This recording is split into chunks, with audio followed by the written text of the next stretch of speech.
Hey guys, welcome to the video today. In today's video, I'm going to give an overview of this Roku remote here, and I'll talk about all the different buttons and what they are and what they can be used for. So we'll start at the top here. This is the home button. This takes you to your home screen on your Roku device. This button here is the back button. So this will take you back one step. So like if you're in a menu in the Roku device and you hit the back button, it will go back one step. These arrows here are the directional arrows. So you can move around through the different apps or menu in the Roku device.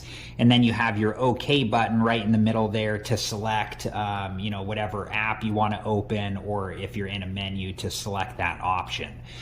The star key here is an options button, and this will open up an options menu, on the app that you're using if it's capable, or an options menu in the video or TV show that you're watching if it's available. And if the options is grayed out on the home screen like it is right here, that means that you can't use the star button on that particular option. This button here is the instant replay button, and it will rewind whatever you're watching about 20 seconds.